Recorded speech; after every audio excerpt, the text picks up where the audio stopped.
Oi, pessoas, tudo bem com vocês? Eu espero que sim, eu sou a Gabi, sejam muito bem-vindas, muito bem-vindos ao canal. E aí, no vídeo de hoje eu vou fazer o react do 7º episódio da 3ª temporada de Kimetsu no Yaiba. Então tá, vamos pensar um pouquinho no episódio passado. Nós vimos que o Genya quase foi de raça pra cima e que a partir daí ele começou a ter as lembranças do passado dele e se arrepender muito de não ter pedido desculpas pro irmão. A gente pode tirar uma lição muito importante disso, que é: converse com as pessoas antes que seja tarde demais, beleza? Nós vimos também a 5ª fragmentação do Hantengo, que é aquele vermezinho minúsculo do medo, e o Tanjiro indo atrás deles. Será que ele vai finalmente conseguir cortar a cabeça daquele Oni? Ou o que será que vai acontecer? A gente vai descobrir hoje. A Mitsuri foi esquecida no churrasco porque não apareceu nem um pouquinhozinho sequer no episódio passado. Vamos ver se ela finalmente aparece e chega onde ela tem que chegar. Mas, sem mais delongas, eu vou dar play. Então vamos lá. 1, 2, 3 e play.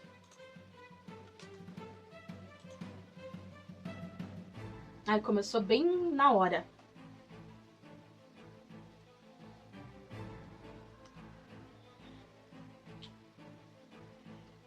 Sim. Vai.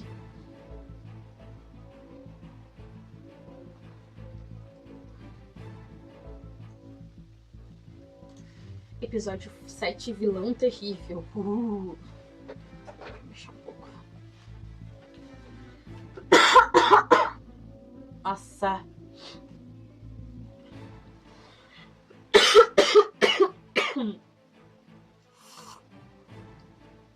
O vilão terrível já apareceu.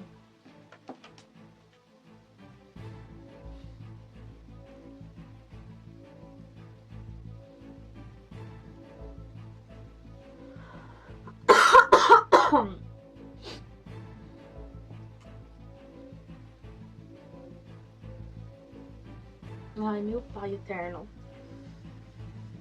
Vai. Esfriou.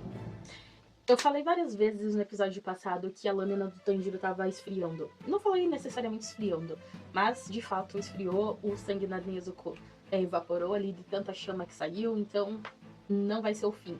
E o vilão terrível apareceu.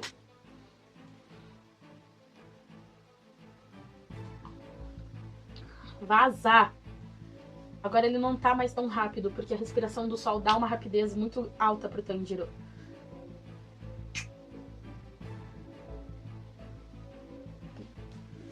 O ódio apareceu.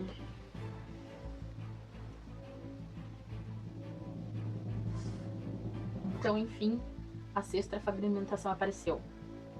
Caramba, mano, olha esse 3D. 3D? CGI? CGI, olha esse CGI. Os dragões de madeira do ódio estão ali. Muito lindo. Olha que beleza, cara do céu. Não tem como. Dá pra ver. Deixa eu pausar aqui um pouquinho. Dá pra ver que o Tanjiro é 2D e os dragões são 3D. Dá pra ver isso. Mas a mescla deles, aquela parte da espadinha passando e saindo faísca, gente, primoroso. Cara, Kimetsu no Yaiba sempre vai conseguir melhorar a experiência do mangá. A não ser que mude de estúdio ou que o orçamento das temporadas caia muito, esse anime aprimora muito o que a gente viu no mangá. Ai. Vai, vai. Puta que pariu. Tadinha da Nezuko.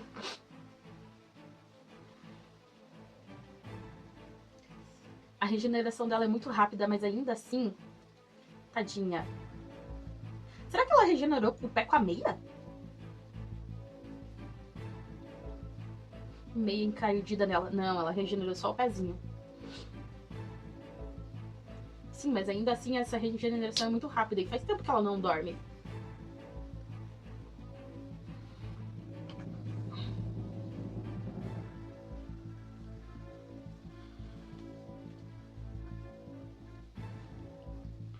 Quarto superior, ódio. O ódio é uma das fragmentações do Hantengo mais poderosa. Na verdade, ele é a mais poderosa fragmentação. Mas eu já falei, já dei esse spoiler, tem 7.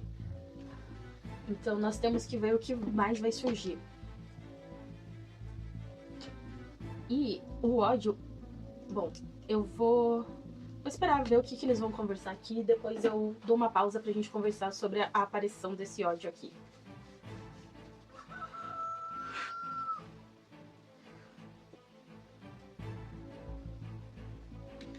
É engraçado ali que os 5 elementos que estão ali, só tá escrito ódio, ódio, ódio. Os kanjis, assim, gritando que ele é o ódio.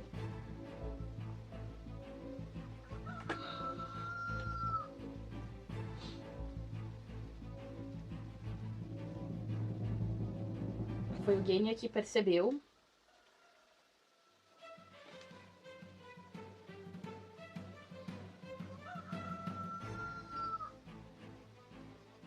Nossa, isso é muito bizarro.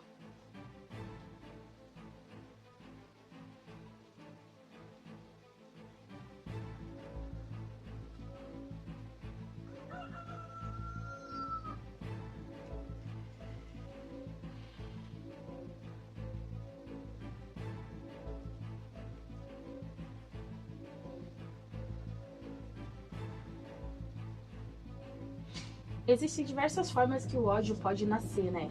Aqui ele nasceu da absorção dos outros sentimentos. Ele absorveu. Tá, pera, deixa eu pensar. Tem coisas que eu preciso muito falar, só que a minha livre associação mental aqui tá ficando muito confusa. Então, deixa eu só dar mais uma analisada no episódio pra gente conversar sobre o ódio que apareceu.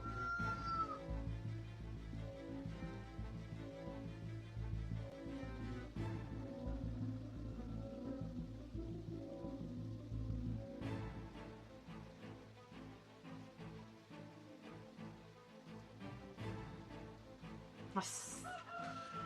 Cara, até eu fiquei com medo.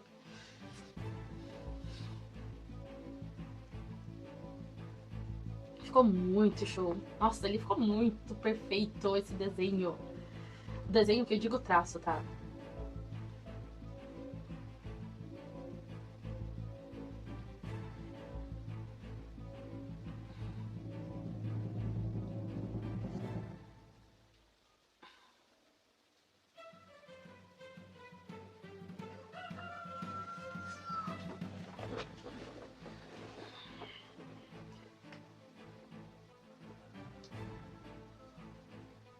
Por que a Nezuko tá parecendo um cachorro?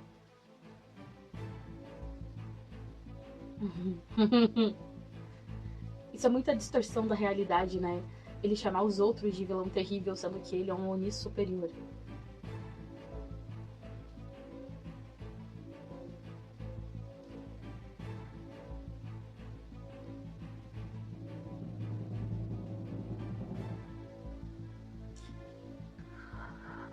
Mano, tá muito impactante essa aparição. Eu preciso ter mais informações. O meu cérebro não para de falar aqui comigo, né? Mas eu preciso ter mais informações pra ver se o que eu vou falar sobre o ódio não vai ser spoiler.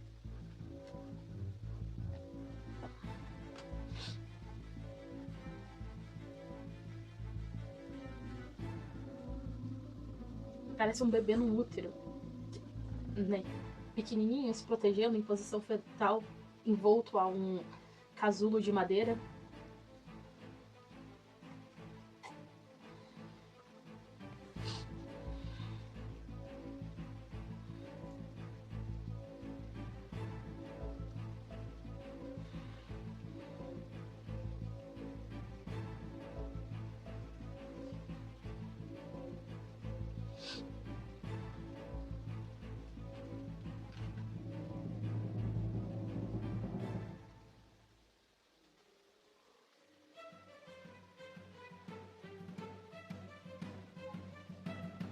Sim, ele tá completamente distorcido.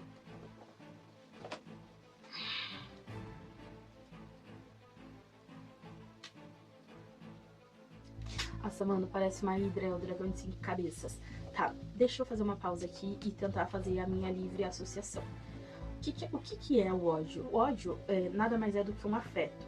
Para psicanálise, o afeto é aquilo que te afeta, basicamente falando, é aquilo que te afeta.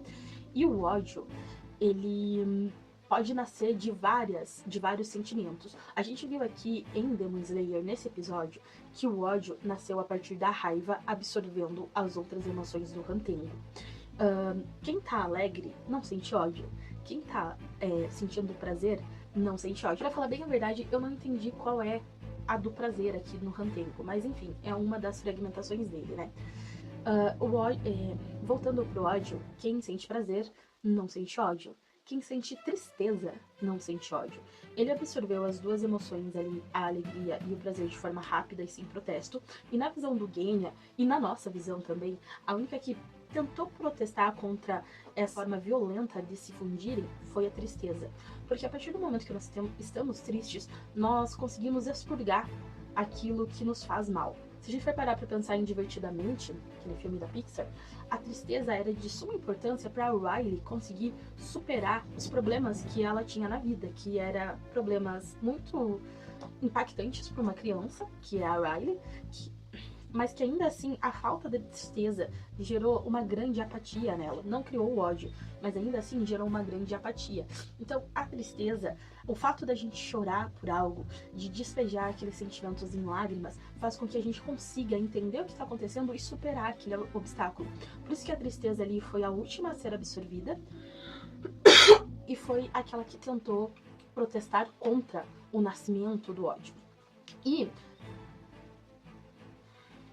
explicar as nossas emoções, explicar os nossos sentimentos não é uma tarefa fácil. Existem outras vertentes que a gente pode pensar que fala que o ódio nasce da raiva e do medo. Nesse caso aqui, se a gente for trazer para Kimetsu no Yaiba, o ódio nasceu da raiva. E o medo tá protegido num casulo, como eu falei ali, ele parece muito um bebê, um feto, que tá em posição fetal, protegido no útero quentinho dele. Então, o medo, pra personificação do ódio, aquele medo ali é um ser fraco, é um ser insignificante, é um ser minúsculo, um ser que precisa de proteção. E ele não vai absorver esse medo. É um absurdo um vilão, uma pessoa horrível, tentar cortar a cabeça de um ser fraco, minúsculo, insignificante. Mas, assim como o Tanjiro falou no episódio, a visão desse ser, a visão do ódio é distorcida. Pra ele,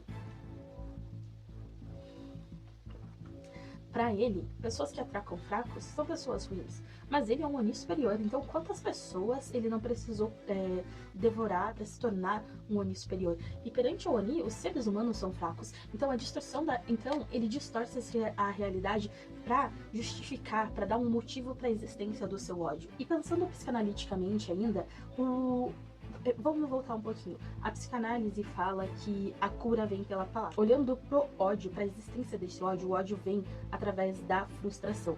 As outras emoções ali não conseguiram proteger o medo. Então, a raiva ficou muito frustrada por não proteger o ser insignificante, que é o medo, absorveu as outras emoções e fez surgir o ódio. Só que, na psicanálise, a cura pela palavra, a gente só fala, a gente só verbaliza aquilo que nos afeta e aquilo que nos falta.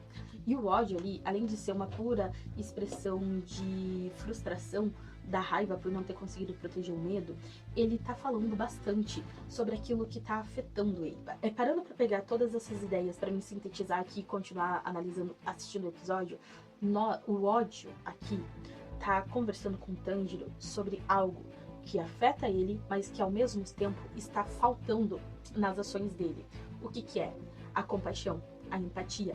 Ele joga na cara do Tanjiro que ele é um vilão por estar querendo destruir algo tão pequeno, algo tão minúsculo que cabe na palma da mão de alguém. Mas, em contrapartida, ele matou diversas pessoas para se tornar um Oni superior.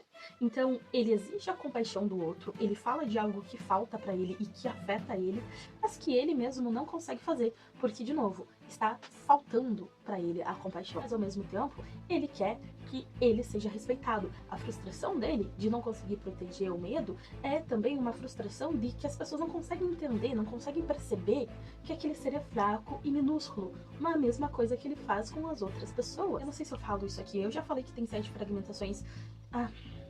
Mano, vai ter um spoiler imenso, super gigante, spoiler exageradamente gigante da luta contra o Rantango. Então, eu vou deixar a minutagem aqui na tela e você vai e pula pra essa minutagem se você não quiser ter esse spoiler. Então, esse spoiler condiz com a 7ª fragmentação do Rantango que vai aparecer. Eu chamo de fragmentação porque são elementos diferentes do mesmo personagem. O ódio precisou absorver as outras emoções para ele surgir, para ele nascer aqui. E a 7ª parte do Rantango vai fazer a mesma coisa. O ódio e o medo vão se unir e vai nascer o desdém. Desdém é você minimizar e ridicularizar o que está acontecendo ao seu redor ou as pessoas ao seu redor. E o ódio aqui é o fragmento mais forte do Rantango. O desdém tem uma importância muito grande ali para proteger mesmo o corpo principal, o medo, porém, a forma como esses sentimentos nascem, que é importante aqui, a forma de união entre o medo e o ódio para fazer nascer o desdém, para fazer uma forma de proteção, para poder surgir uma nova forma de se proteger, é muito importante. O que é o desdém? Se a gente for parar pra pensar, será que o desdém é uma simples e pura forma de arrogância? Ou talvez é uma forma de alguém se proteger? E no caso aqui de Demon Slayer, lembrando que eu falei que teria spoiler, no caso aqui de Demon Slayer, é uma forma de se proteger, é uma forma de autopreservação, de minimizar e ridicularizar situações que estão acontecendo à sua volta para você não se machucar, para você não deixar de existir. Então, Demon Slayer trouxe uma fonte muito importante de reflexão partindo de... E cara, como eu amo anime, porque é um personagem, é um vilão que nos faz pensar muito profundamente sobre sentimentos do nosso dia a dia, sobre nossas próprias ações. Da onde que nasceria, por exemplo, o seu ódio? Você sabe? Nasceria do medo ou da raiva? O seu desdém nasce do desespero, do medo de você se ferir? As suas outras emoções, o quanto elas impactam sua vida? Você já parou pra pensar que gente feliz não enche o saco? A gente que tá sentindo prazer e alegria não enche o saco? Pessoas tristes também não enchem o saco.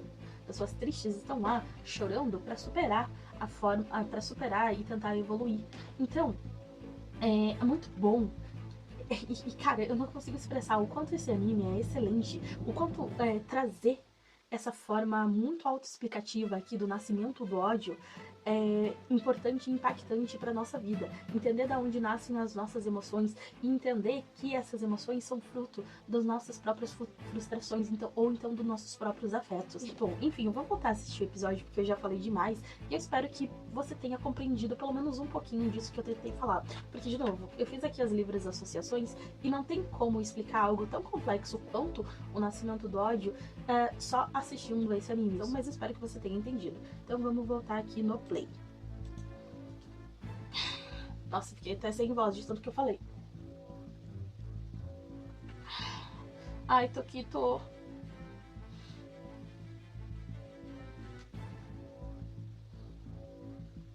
Tanjiro na força da raiva aqui. Na verdade, a gente minimiza muito o que seria o ódio, né? A gente fala, na força do ódio, mas o ódio mesmo é um sentimento, um afeto devastador.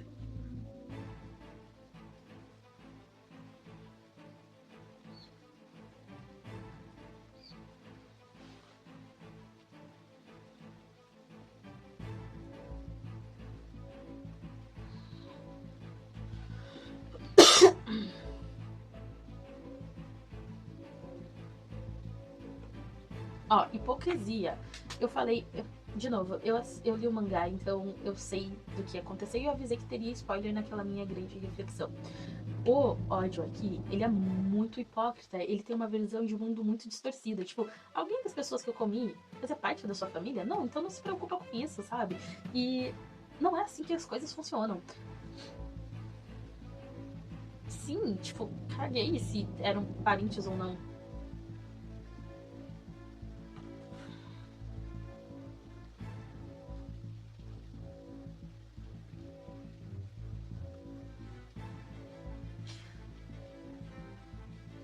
Sim, não existe um motivo pra você ajudar alguém. Simplesmente ajudar e pronto. Ai, mano. Cara, tá muito linda a animação dos dragões. Ó, o nosso Tokito. No lindo mundo do nada ali.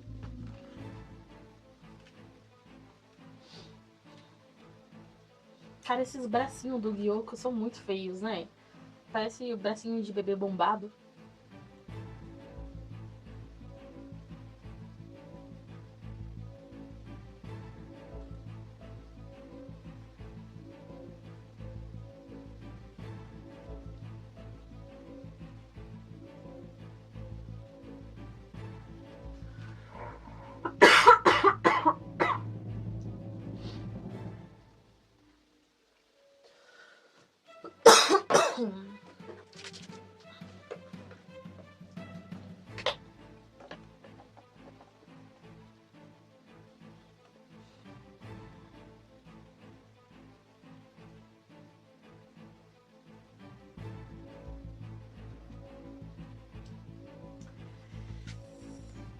Não foi. Ai, eu quero chorar.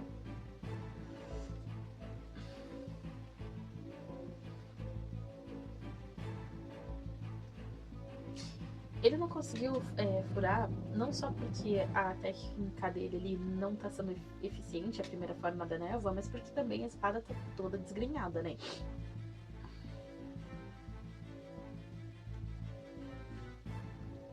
Oh. É muito poético as lembranças do Moichiro estarem enevoadas. Nossa, bom. Não é que ele se acha, mas assim, o Tokito não tem essa de ficar se achando. Ele só é. Ele só é o Tokito, né? Mas assim, ele se tornou um Hashira 2 meses depois dele ter entrado pro esquadrão de exterminadores. O Hashira do Som fala no episódio passado que se fosse ele, ou então o Obanai, eles talvez conseguiriam ter derrotado o Lua Superior 6 sem muitos problemas, assim, sem terem perdido um braço, por exemplo. Porque eles são gênios. E parando pra pensar, talvez o Moichiro Tokito tenha o mesmo potencial de 2 Hashiras junto.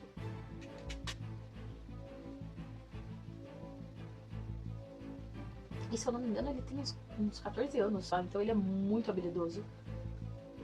Eita, as alucinações dele aí. Na verdade, não é alucinação, né? É as lembranças presas no subconsciente do Tokito emergindo à superfície.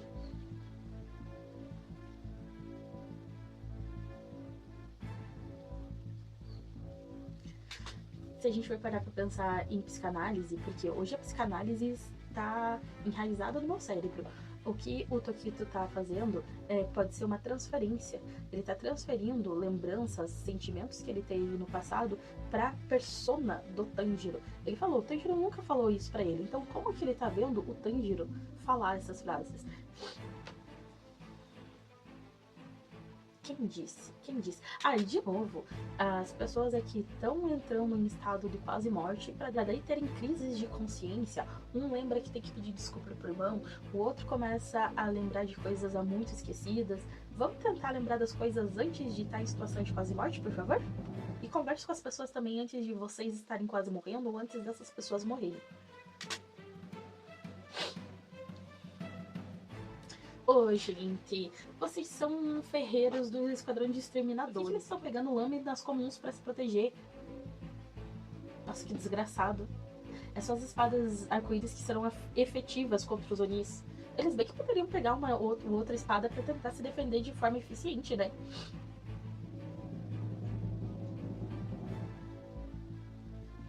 Haganezuka bombadão. Olha só as marcas da espada. Haganezuka bombanão e hiper concentrado. Lembra que essa técnica de polimento leva 3 dias, 3 noites inteiras e pode matar a pessoa. Então, concentração total aqui.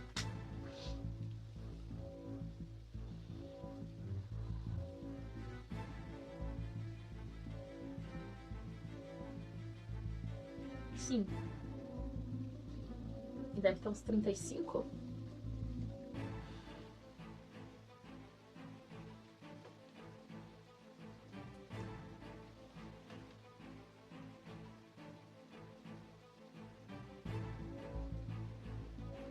Haganezuka admirando a arte de outro ferreiro.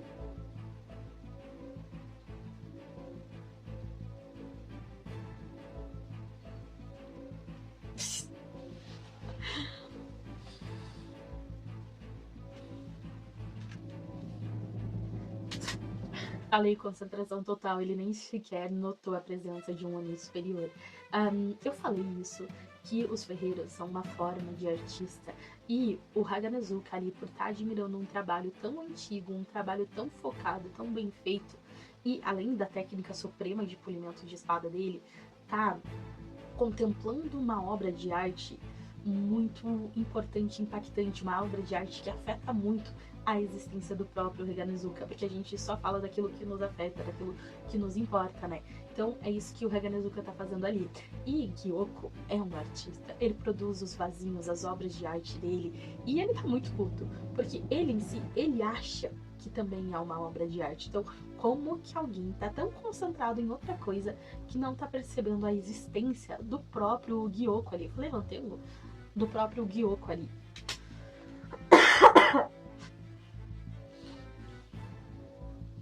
Mesmo eu nunca me concentrei tanto assim. Ele nunca ficou tão concentrado a ponto de não perceber o redor dele. Como artista, ele tá frustrado. Ah, desgraçado, invejoso. Não.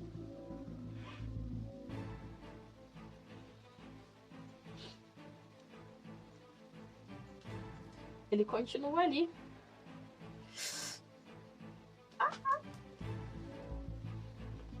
Gatíssimo! Haganezuka muito gato, olha que lindo. E olha a cara de concentração total dele ali. A gente tem a respiração total, concentração total dele. De fato, o amor que um artista tem por sua obra é gigantesco. E talvez se a gente talvez parando pra pensar, o fato do Gyoko tá tão frustrado ali, é porque talvez ele não expresse tanto amor pela sua obra, quanto o Haganezuka está expressando agora em polir aquela espada. Lembrando que a espada milenar ali... Milenar não. Lembrando que é a espada de 300 anos atrás. Então a técnica dele... Então a técnica aplicada para a produção dessa espada é uma técnica diferenciada. E também a espada tem um objetivo diferenciado. Eu já falei isso em algum vídeo por aí, acho que no vídeo que essa espada apareceu, que o mineral extraído daquela montanha que bate sol ali era absorvido constantemente. Antes de aparecer Muzan, aquele mineral já estava lá, absorvendo luz do sol. Então uma espada de 300 anos atrás tem mais sol, absorveu mais o sol do que uma espada de hoje em dia. Então ela de fato pode ser muito mais efetiva.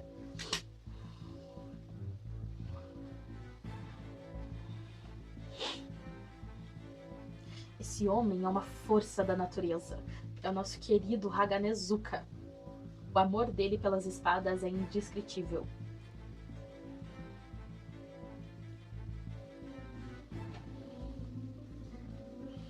Sim, maravilhoso.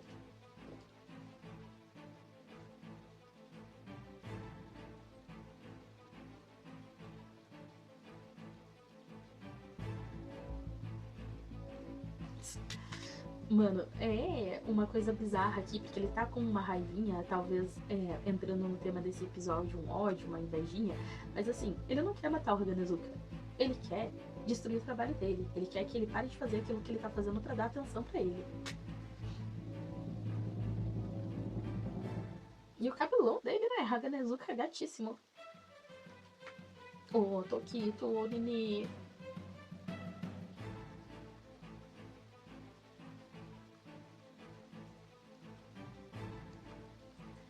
Ele tá conformado com a possível morte dele, né?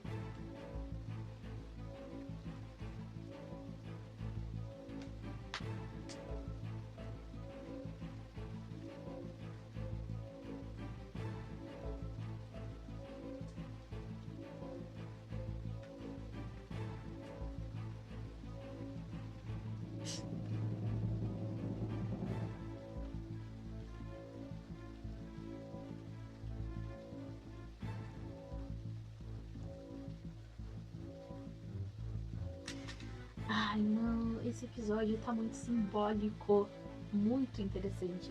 Porque assim, Tokito é um Hashira, então pra ele, as pessoas que têm que depender dele.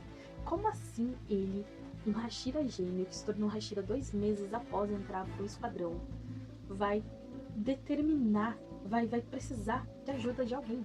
Tipo, é o pior do que... Isso é a pior coisa que poderia acontecer com o Hashira. Mas nós, seres humanos, temos uma limitação de existência. Por isso que o ser humano criou a sociedade. Nós existimos hoje como nós existimos hoje. Nossa, que redundância. Porque nós nos unimos com outros seres humanos, criamos comunidade, evoluímos a partir disso. O ser humano sozinho não vive na natureza. O ser humano sozinho não consegue se desenvolver. Nós precisamos de outras pessoas e essas pessoas precisam trabalhar juntas para que a sociedade humana vá para frente.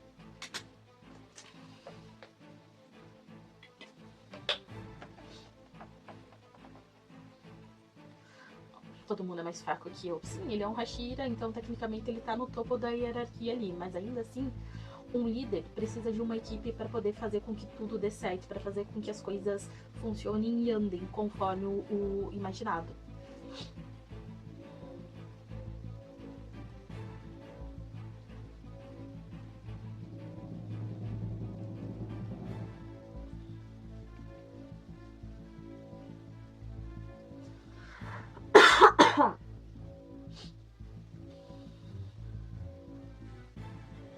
Ai, molequinho.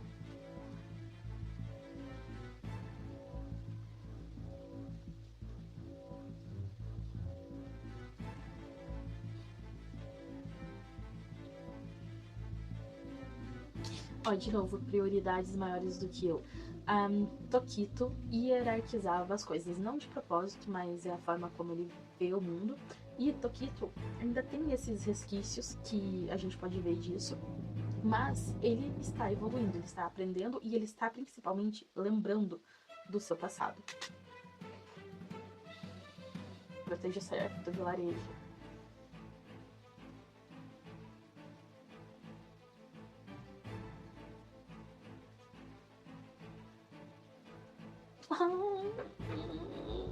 Que bizarro!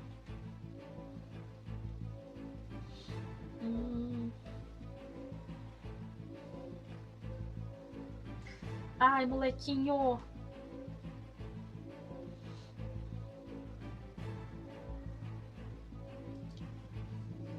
Ah, cara!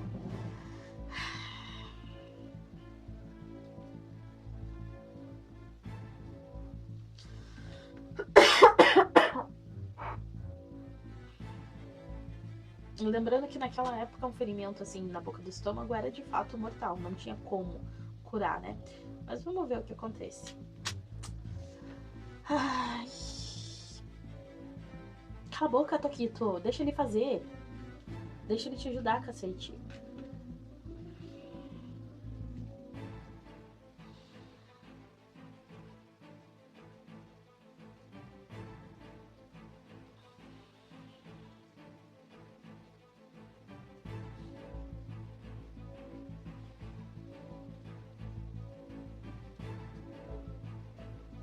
Todo bem que fazemos pelos outros um dia será feito por nós.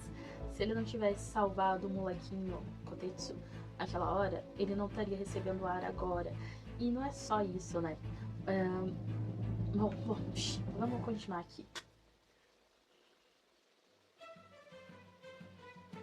A névoa se dissipando, isso é muito simbólico, muito poético.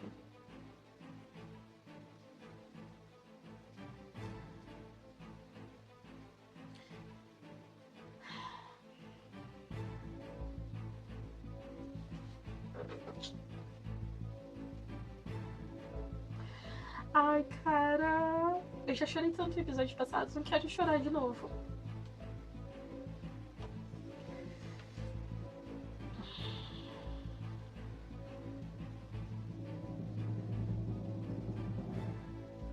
Vai.